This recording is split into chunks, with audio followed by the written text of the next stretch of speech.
Chicken was getting cold. I'd made his favorite lemon herb roasted chicken with those little fingerling potatoes he always picked at while I was still cooking, and it had been sitting on the stove for 40 minutes. His phone kept going to voicemail. Not unusual, he'd say. Work thing, he'd say. You know how it gets, Nora. Nora. That's me. 29 years old, married for 3 years to a man who ran one of the fastest growing real estate development firms in Austin, Texas. My husband. I'll call him my husband because that's what he still was, had a gift for making me feel like the irrational one whenever I asked simple questions. Where were you? Why didn't you call? Why do you smell like someone else's perfume? I'd gotten good at not asking. That particular Tuesday in March, I was standing in our kitchen in our $2.4 million home in Westlake Hills, wearing an apron over a dress I put on specifically because he'd once told me he liked seeing me dressed up on weeknights. The chicken was getting cold and I was staring at my phone, and I already knew, I think I'd known for a long time, the way you know a storm is coming before the sky even changes color, something just shifts in the air. His assistant called me by accident at 7:43 p.m. She was trying to reach him. She said, "Oh, Mrs. Hartley, I'm so sorry, I must have hit the wrong contact." And then she stopped. And in that pause, I heard it. A woman's voice in the background, sharp with panic, saying his name. Not his last name. His first name. His first name. The way only certain people say it. She hung up quickly, too quickly. I set my phone face down on the granite counter. I took off the apron. I folded it neatly over the back of the kitchen chair, the way my mother taught me to do things. Even when everything around you is falling apart, you fold the apron, you turn off the stove, you breathe. Then I sat down at the kitchen table and I thought very carefully about what I was going to do next. My husband, his name is Garrison Hartley. And I'm using his real name because he's already made this public in ways I never asked for. Had been the kind of man who swept you off your feet so completely that you didn't notice at first that your feet never quite touched the ground again. We met when I was 25 and he was 34. I was a junior interior designer at a firm that had just been hired to redesign the lobby of one of his buildings. He walked in during a site visit and shook my hand and held it a half-second too long and said, "You have good eyes. I can tell by the way you're looking at that corner." I'd been looking at the corner because the lighting was wrong, but I was 25 and he was confident and wealthy and he made me feel seen, which is its own kind of intoxication when you're young and hungry for someone to notice you. We dated for 14 months. He proposed at a rooftop dinner in downtown Austin with a ring that had belonged to his grandmother. Or so he said. I found out much later that he'd bought it at an estate sale. Not because he couldn't afford the real thing, but because the story sounded better. That was Garrison, always constructing the version that sounded best. I left my job when we got married. Not because he asked me to exactly, it was more like the decision got made in the space between his suggestions and my exhaustion. We travelled a lot. I managed the house, the social calendar, the dinner parties where he closed deals over good wine and made everyone feel like they were the most important person in the room. I was good at my role. I smiled at the right moments.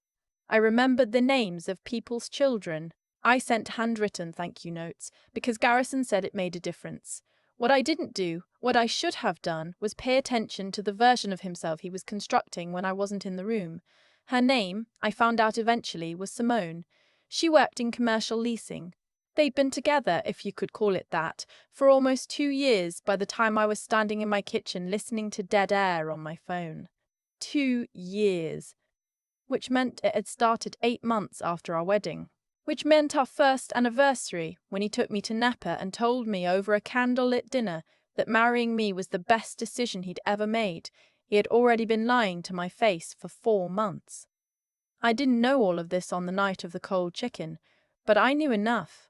The next morning, while Garrison was in the shower, I went through his laptop. I want to be clear, I am not proud of this. I had never done it before. I told myself for years that going through someone's phone or computer was a violation, that if you didn't trust your partner enough to resist the urge, maybe the problem was with you. I'd believed that. I'd used it as a reason not to look, even when every instinct I had was screaming at me to look. That morning, I looked. It took me 11 minutes to find everything I needed. There were emails going back 19 months. Hotel receipts. The kind of hotels I'd assumed were for client entertaining, because they were always on his expense reports and I'd signed off on them when he asked me to review the quarterly household accounts. There were photos. There were messages that made my stomach turn, not because of what they said about him and Simone, but because of what they said about me. What he'd told her about me.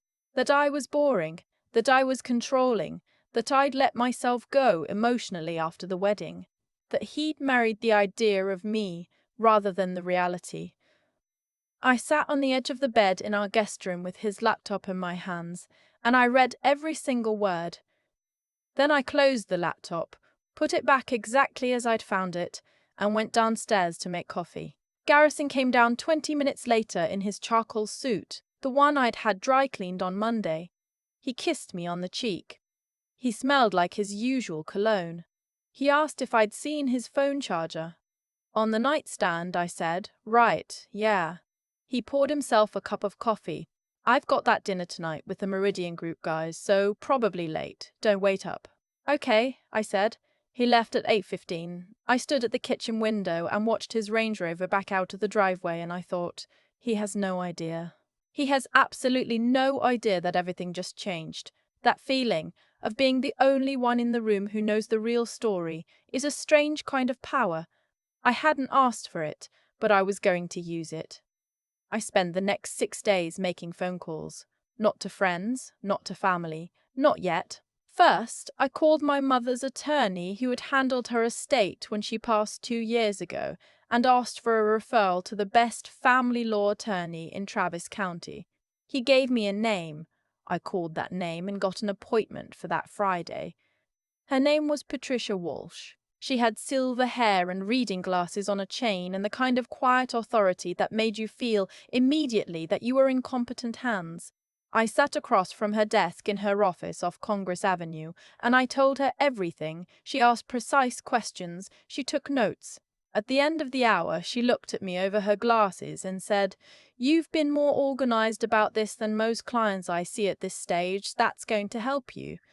What she told me, Texas is a community property state. Everything acquired during the marriage, the houses, the investments, the business assets Garrison had grown during our 3 years together, was split 50-50, unless there was a valid prenuptial agreement, which there wasn't.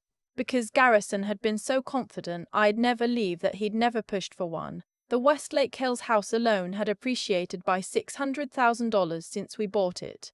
There were 2 other investment properties, a joint brokerage account. His firm had undergone a round of outside investment during our marriage that had tripled its valuation. Patricia Walsh told me to open my own bank account that day and transfer half of our joint savings into it, which was fully legal under Texas law for a spouse initiating divorce proceedings. She told me to document everything. She told me not to tell Garrison anything until the paperwork was filed. I drove home from that meeting and I sat in the driveway for a few minutes. The house looked beautiful in the afternoon light. The landscapers had come that week, and the beds along the front walk were full of bluebonnets because I'd chosen them specifically. Texas wildflowers, I'd thought when I planted them, something that belongs here, something real. I went inside and I opened a new account at a different bank, and I transferred $84,000. Then I started planning the gala. Every March, Garrison's firm hosted the Hartley Foundation Benefit Gala, a charity event for affordable housing initiatives that, if I'm honest, existed primarily as a tax vehicle and a networking opportunity dressed up in black tie. I'd organized it every year since we got married. I'd done every detail: the venue, the catering, the floral arrangements, the seating chart, the program booklet, the silent auction. I was the one who called the caterers back when something was wrong. I was the one who smoothed over the inevitable drama with the venue coordinator. I was the one who stood at the entrance for 3 hours greeting 280 guests by name. This year, the gala was scheduled for March 22nd, 11 days after my meeting with Patricia Walsh. Garrison had no idea I'd been to see a lawyer. He had no idea that while he was taking Simone to the St. Corrude Regus in Houston for what he'd filed as a client development weekend. I'd been sitting in my home office going through 3 years of financial documents with a highlighter and a legal pad. He had no idea that Patricia Walsh had filed the divorce petition on March 18th, 4 days before the gala, and that the certified letter was currently sitting in the hands of a process server who was waiting for my call. He thought this year's gala was going to be like every other year. He thought I was going to stand beside him in a formal gown and smile at his clients and refill his water glass and make everyone feel welcome in the world he built. He wasn't entirely wrong. I was still going to do all of that. I was just going to do one additional thing. The night of March 22nd, I wore the navy blue gown I'd bought specifically for the occasion.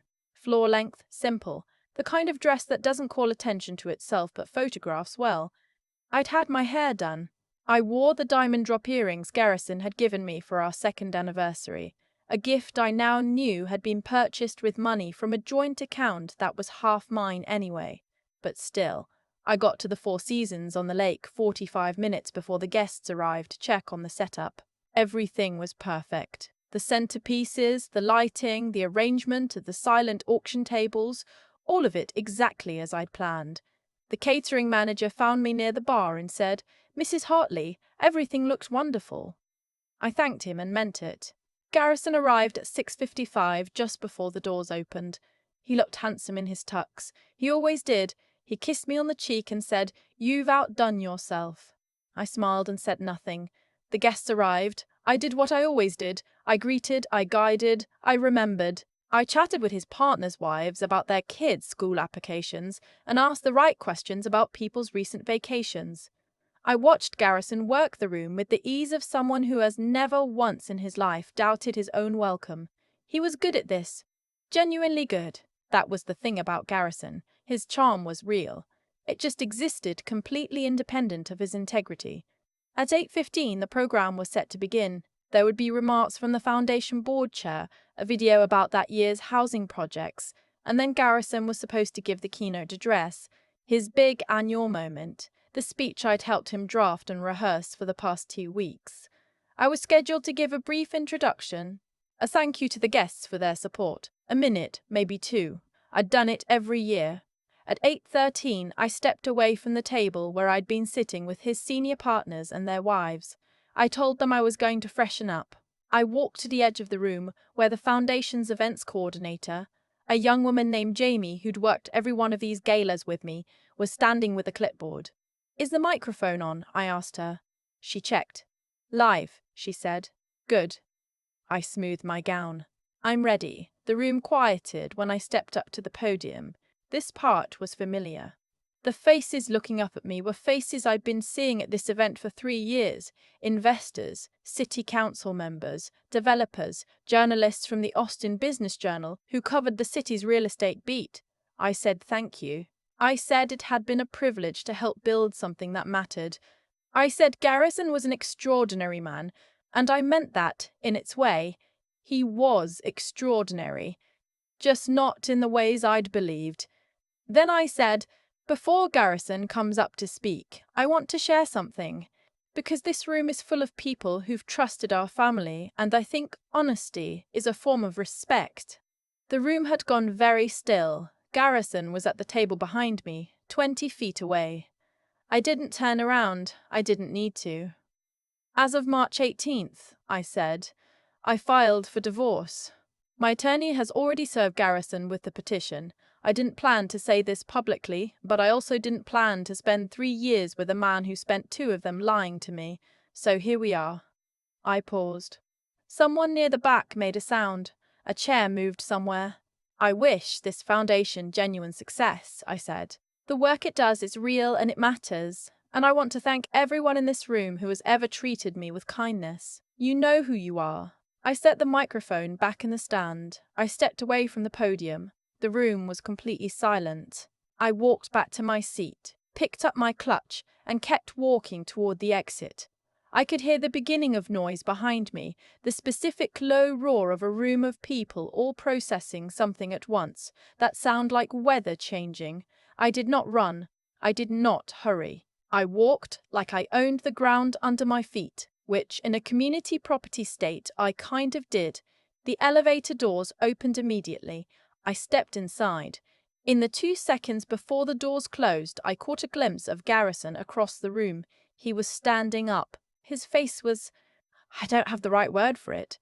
He was a man who had never in his adult life been the last person to understand what was happening. And in that moment, he was the last person in a room of 280 people to understand what had just happened. The doors closed. My car was already out front. I texted the valet 20 minutes before the program started. The valet handed me my keys and I tipped him in cash, 2 20s, because I'd planned ahead for that too. I drove north on 360, windows down, the March air still cool enough to feel like relief. My phone started going off almost immediately. Garrison, calling, then calling again, then texts, too many to read while driving. I set the phone in the cuff holder and I kept driving. I booked a room at the Omni downtown under my maiden name, Nora Calloway, a name I was already planning to take back. I packed a bag 3 days earlier and left it with my friend Diane, who'd picked it up that morning without asking any questions because she was that kind of friend. The bag would be waiting for me at the front desk. I got to the hotel at 9:30.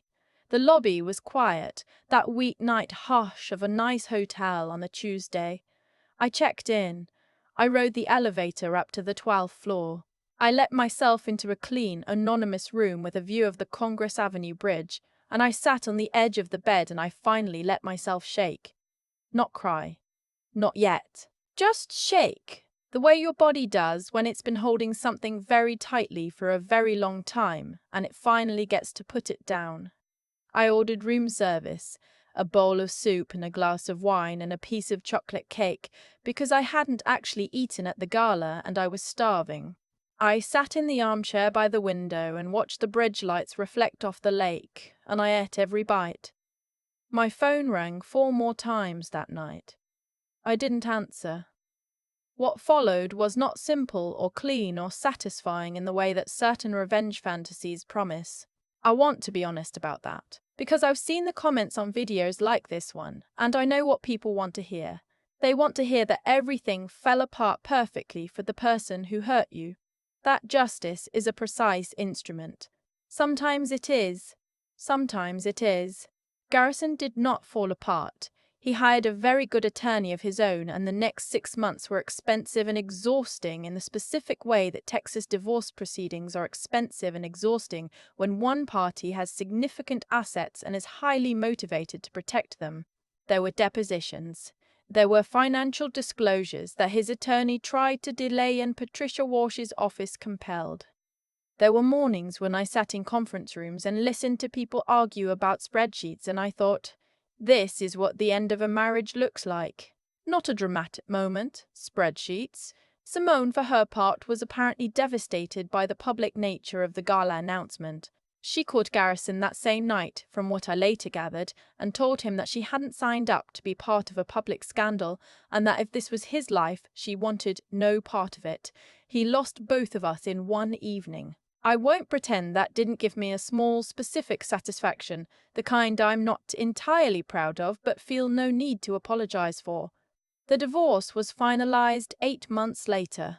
Patricia Walsh negotiated a settlement that gave me the Westlake Hills house, half the brokerage account, and a lump sum payment that reflected my contribution to the household and the social infrastructure that had supported Garrison's business relationships throughout our marriage. His senior partners, several of whom had watched me walk out of their annual gala, went out of their way to be fair. I think they were embarrassed. I think some of them had known or suspected and had said nothing. That's the thing men do for each other, that they tell themselves is loyalty. I sold the Westlake Hills house 4 months after the divorce finalized. I didn't want to keep it. I bought a smaller house in the Travis Heights neighborhood, a 1940s bungalow with good bones and terrible wallpaper, which I stripped myself over 3 weekends with a steamer and a playlist and an ungodly amount of patience. I hired myself as the interior designer for the renovation. I'd forgotten how much I loved that work, the specific pleasure of looking at a space and seeing what it could become. The bluebonnets didn't come with me when I left Westlake Hills, but it was March again by the time I was settled in the new house, and I planted a whole flat of them along the front walk. Something real, something that belonged here. I walked past them every morning on my way to get the newspaper, and every morning they were still there, and every morning that was enough. The bluebonnets came back this spring without me doing anything extra.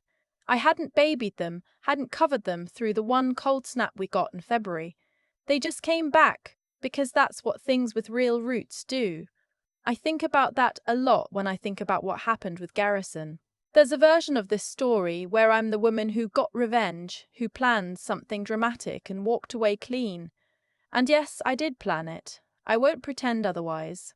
But what I've come to understand, sitting in this house I renovated with my own hands, is that the gala wasn't really about him at all. It was about me finally trusting what I already knew. That's the thing nobody tells you about betrayal. The hardest part isn't finding out the truth. It's admitting to yourself that you already knew, and that you chose for a long time not to look. I chose not to look because I'd confused keeping the peace with having integrity. Those are not the same thing. Garrison lied, yes, but I had also been dishonest with myself about what I was willing to accept, about what I was worth, about whether the life I was living was actually the life I wanted or just the life that had happened to me. That's not a comfortable thing to say. It's the truest thing I know. What I did in those 11 days between finding the emails and walking up to that podium wasn't revenge. It was preparation. I called a lawyer. I documented everything. I moved money I was legally entitled to move. I thought clearly under pressure, when every part of me wanted to either collapse or explode. I had to be smarter than my grief. I had to think past the next hour, the next day, into the shape of the life I was going to need to build afterward. That kind of thinking, steady, precise, forward-looking, is something I had to choose over and over every single morning of those 11 days. And then there was the harder thing, which was getting up after. The depositions, the conference rooms, the spreadsheets, the mornings when I missed the version of my life I'd thought I had, even knowing it had never been real. Grief doesn't care whether the thing you lost was actually good for you. You grieve it anyway. What matters is that you don't let grief make your decisions. You feel it, and then you keep going. You strip the wallpaper. You plant the flowers. You put one foot in front of the other until forward starts to feel natural again. Garrison lost 2 women in one night, a sentence that would have felt satisfying to me at a different point in this process, and now just feels like information. What he lost was the direct result of who he chose to be, over and over, across 2 years of deliberate choices. That's not fate. That's not luck. That's just how it works. What you do accumulates quietly until one evening it's all standing in the same room. I'm not standing in that room anymore. I'm in my kitchen in Travis Heights, and the light comes through the east window in the morning in a way that makes me stop what I'm doing just to look at it. That's new. That's mine. Some things you only get to keep after you've been willing to let them go.